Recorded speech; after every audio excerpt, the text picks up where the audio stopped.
Join us right now for a colleague check-in to talk a little bit more about it. Host of the Grant Danny Show on 106.7 The Fan. You can listen to later today is our pal Grant Paulsen. What's up, GP? How are you, fellas? Good morning. GP, what's up, buddy? I saw your tweet, and I just kind of retweeted it about where Washington can finish, depending on what happens here tonight, what happens here the last 2 weeks with the Washington Commanders. But it's not a foregone conclusion that they're the 7th seed, right? No, it's not. It's actually looking decent that they could potentially be the 6th seed if they could beat Atlanta this coming weekend now, Sunday Night Football, 6 days away, because the Packers, who are likely to dominate the Saints tonight, they're massive favorites. Yep. 14.5 points. New Orleans is without everybody, just about. Yep. But next week, the Packers play the Vikings. Mm-hmm. And so you look at that matchup, that's a 13-win team that's better than them probably on paper. They'll be underdogs in that game. If Washington, a 4.5-point favorite at home, basically if what's supposed to happen happens, they would go into a Week 18 game against the Cowboys, controlling their own destiny to be the 6th seed, which would mean you don't have to go to Philly or to Minnesota, and you would get potentially Atlanta or the Rams, which is a game changer. Yep, it's a big difference. There's so many big games here in the next couple of weeks for many different teams, many different reasons. All right, just give us your thoughts on, there were so many big plays yesterday, so many key moments. What did you think about the 4th and 11 call? Because that was a huge play and decision. Yeah, I thought it was kind of ridiculous in the moment, to be completely honest with you. Look, anybody who listens to our show knows I am team 4th down and go. I just think minus territory, that's the way the league is trending on 4th and short and should be. I think with Jayden Daniels, who is a lot like Lamar Jackson in the sense that if you look at Baltimore over the years, 4th and 1, 4th and 2 or fewer, it's close to automatic. It's as close as it's going to get with read option. It's just so hard for teams to defend both a heavy plunging running back and a quarterback who can keep the ball and skirt around the edge. So I would go for 4th downs all the time. But 4th and 11 in that situation didn't make a lot of sense to me, only because I think if you punt the ball there with Kenny Pickett at quarterback, you make the Eagles go 90 yards. It's just a higher percentage than maybe getting a 4th and 11. But they got Jayden Daniels, man, and he can make plays, and he certainly did. That was an unbelievable moment where, watching it from the press box, the play they called was dead. A lot of the times I think, their passing game especially, I don't know if Kingsbury gets enough credit for scheme. I think they get guys open, and they don't have great receivers. And so a lot of the times you're seeing these big plays, and they're hitting open receivers. But on that particular play, it was dead on arrival. There's nobody. And from my view, you're going, oh, my God, this play is a wash. Mm-hmm. And then Daniels just kind of comes through bodies like, a surfer through a wave and then makes a couple guys miss at the sticks and keeps on running. That was one of those, the call was maybe fine but didn't work. The play was dead, and Daniels made them right. Yep. Yeah, the safety, can't remember what safety it was for the Eagles. Looked like he had a shot at him a couple yards short of the first down, but he kind of slowed up. I don't know if he thought that Daniels was going to slide there or what, but he kind of slowed up. So he kind of allowed Jayden to get an extra 2 or 3 yards. But I don't think that there's any other coach in the league that would go for 4th and 11. It's one thing if you're Dan Campbell. Well, maybe, but even in that situation, I'm not so sure. But if I was just trying to set up Grant, I like his Dan Campbell. Yeah. If it's one thing if there's 5 minutes left in the game and you're down by a couple scores, but it's end of the third quarter and you're down by a couple scores. It's not like you're completely out of the game yet. It's just really ballsy to go for a 4th and 11 there. Well, I just want to thank JP, man. I've always loved that guy, brother. I go for 4th downs, man. We got a culture here, guys. We're going to do it together, brother. But yes, I agree. I thought that was Dan Quinn got off the bus, I think, yesterday from the Gaylord at the stadium and decided, I got kicker problems, and I'm trying to keep up with the best team in the conference maybe, and we're going to go for 4th downs. They went for one earlier in the half, and you kind of knew, okay, we're at a point now. I think remember the first series of the game in minus territory, they went for a 4th and 1. Yeah, they went 4 and out. Yeah. Exactly. But I love that call, to be honest with you. But it was pretty clear to me philosophically, like that was kind of the idea. But 4th and 11, It might have just been, okay, here's the ball game. Here's our best shot. Like, we're not giving them the ball back. Maybe it's also, frankly, an indictment on Pickett and the Eagles offense where you feel like you could give them the ball there and it's not a guarantee that they're going to get points. Because one of the things that's being slept on, and I'm sure you guys have talked about this at some point today, but Saquon Barkley went for 109 yards in the first quarter. Mm-hmm. From the second quarter on, they basically said, all right, Kenny Pickett's at quarterback. Beat us. We're not losing to Saquon Barkley. Yep. And so he ran 20 times for 43 yards from the end of the first quarter to the end of the game. Mm-hmm. I mean, they completely bottled him up, and I think they just didn't really respect the Eagles' offense that much from that point forward, it seemed like. Pickett also didn't get help. Pickett actually could have won the game, drop from Devontae Smith, but he had the Barkley drop. He had a drop from A.J. Brown. Like, he actually put them in position to win the game. Another underrated thing, which a caller brought up, and then I went back and looked at it, the Commanders had great field position on most of their drives. Luke McCaffrey did a good job.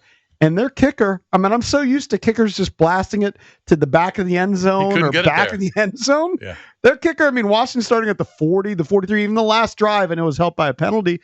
They started on their 43. Yeah, their first two drives, their average field position was about the midfield stripe. Mm-hmm. And they didn't have anything to show for it, obviously. In fact, that was maybe my biggest takeaway of yesterday, honestly. And the reason why, I think it was my favorite Daniels performance. It was maybe my favorite offensive performance, in addition to the fact that it came against the number one defense and the numbers in the end, 5 touchdowns, whatever, they are what they are. But that was a game that started horribly for them on offense. They had 8 plays and 8 yards, and Brian Robinson had lost 2 fumbles on his first 6 carries for a total of 9 yards. And Daniels, I mean, people will forget, was off, right? I mean, in the first few throws, like, not accurate. It just seemed like it was going to be a blowout loss. Now, obviously, the Hurts injury changed everything, but to be down 14-0, and the Eagles had the ball. The Frankie Louvu interception completely changed the game to get them back within a possession. Mm-hmm. But I think that was probably, for me, what I liked so much about yesterday is, for the most part this season, when they've won, they've come out and they've just looked sharp. They've been good. A lot of their wins were blowouts against bad teams. This was this is ugly. This could be a blowout loss, and it went the other way. But I completely agree with you on Pickett, too. I thought he actually inevitably did make a few plays, and he got let down by his guys. Yeah, not many people are talking about that interception that got them back in the game because, huge. I mean, it was deep in Philly's territory. I mean, it was just a huge momentum shifter. But again, in the second half, like you said, Washington's defense said, all right, Kenny Pickett, you going to beat us? All right, do it. We're not letting Barkley go for another, 75 yards in the second half. And they were able to hold them to field goals, 4 of them in the second half, as opposed to Washington scoring touchdowns, which was the biggest difference. They outscored them 22-6 in the fourth. Jalen Hurts is in there. That's a different story because they would score touchdowns on a couple of those possessions instead of just kicking field goals. Yeah, totally. I mean, and I think 2 things can be true, right? I think I saw a lot of Commanders fans saying yesterday, I don't want to hear that if Jalen Hurts played, this game would have been different. Well, it would have been a factor, yes. Yeah, you don't want to hear reality, but it also doesn't matter, right? He wasn't there. You got to take advantage of it, right? Absolutely, and they did, and they're 10-5, and they did it in dramatic fashion. I mean, they came back from down 13 in the fourth quarter, something they hadn't done. I think I saw a stat yesterday. It was something like 98 straight games for them when they were down by 13 in the fourth quarter that late in the game they had lost. I mean, it still just doesn't really happen. If you're the Eagles, I think you're also wondering what the heck happened defensively. I mean, this was the number 1 defense in the NFL, and they were giving up huge chunks. Now, Daniels deserves and gets a ton of credit. I thought he was spectacular, not only with his feet, but I mean, the touchdown throw he made to McLaurin yesterday was one of the best throws he's made all year.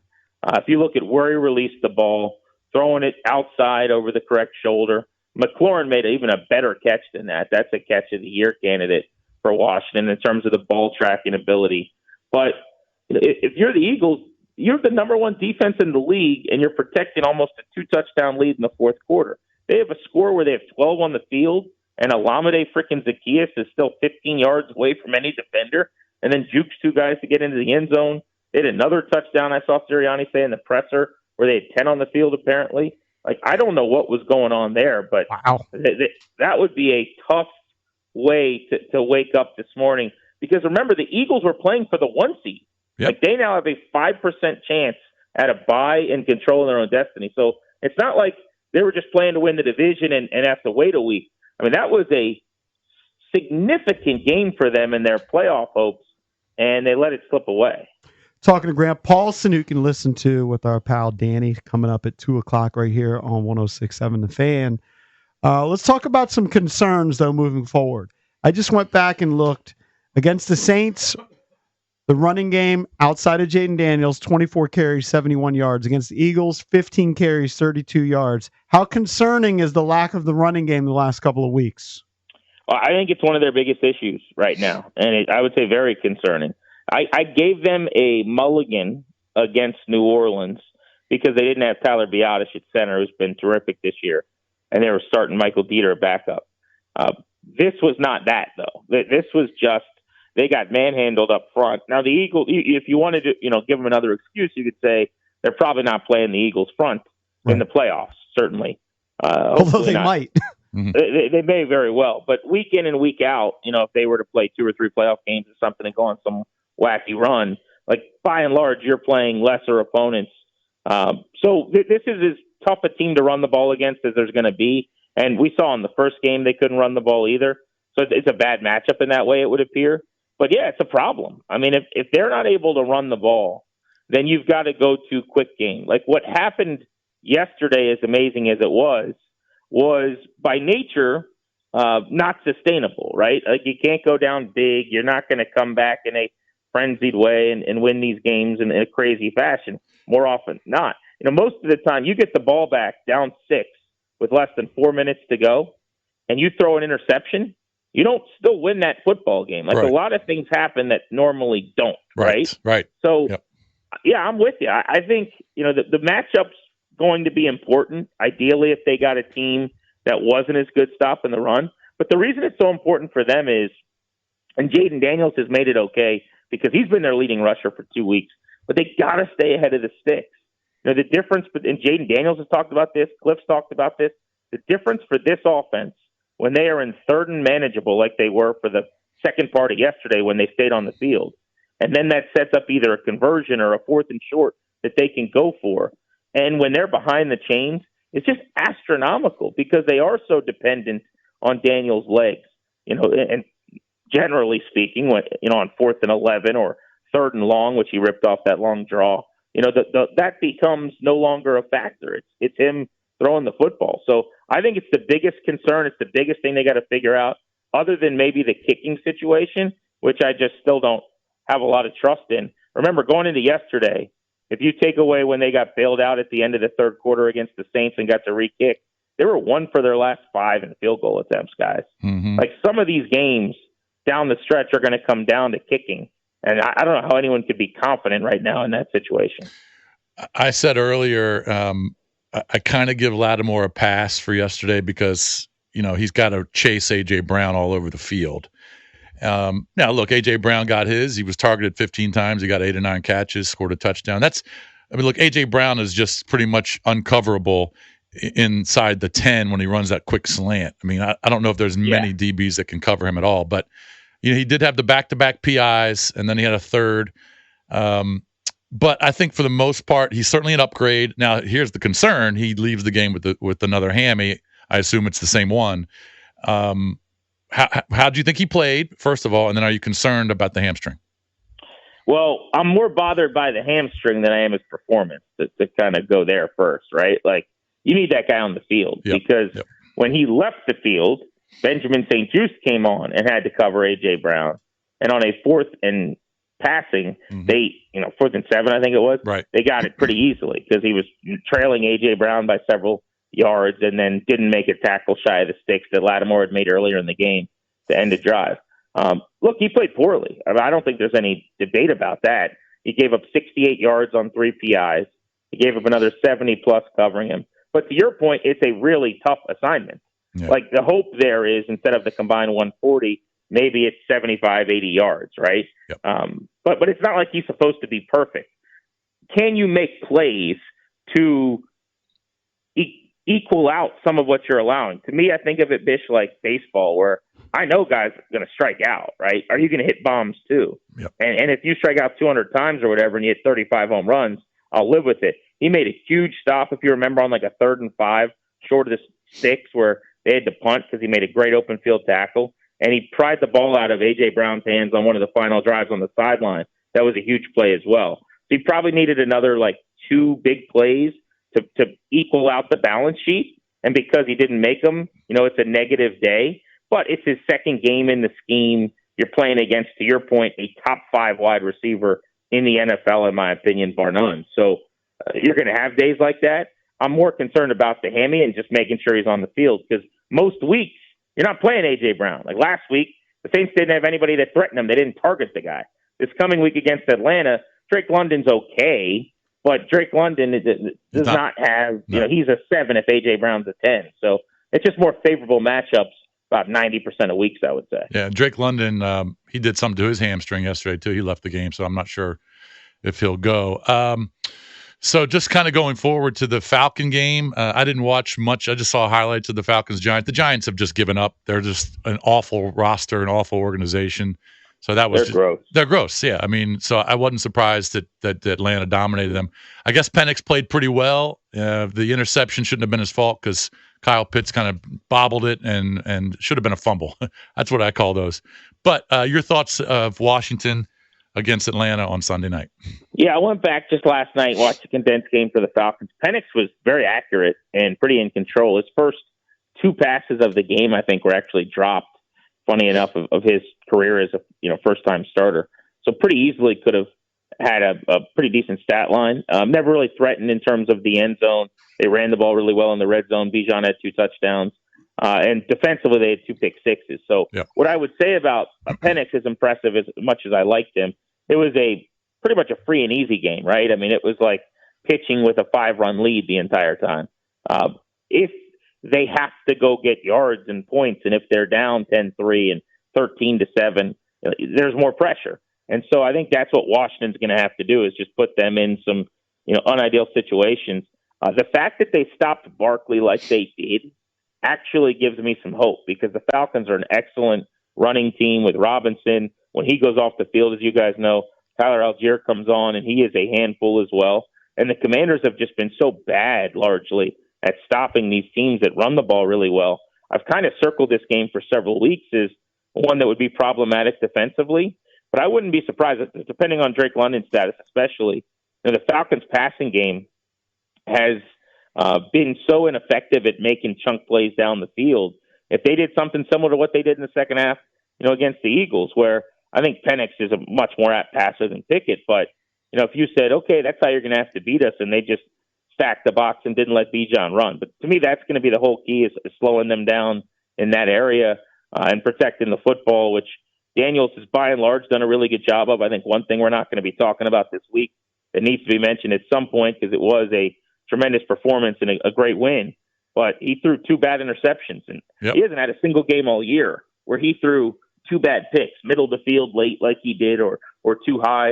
And if you look at the numbers, I think it's now 6 interceptions in the last 4 games, something like that, for a guy that wasn't throwing any picks early in the year. So he's been so good all season at not putting the ball in harm's way.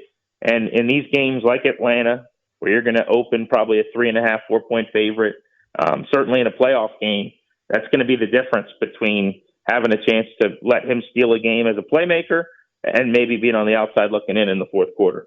All right, GP, we got to run, man. Good stuff. Have a great show coming up at 2:00. Thanks, guys. See you.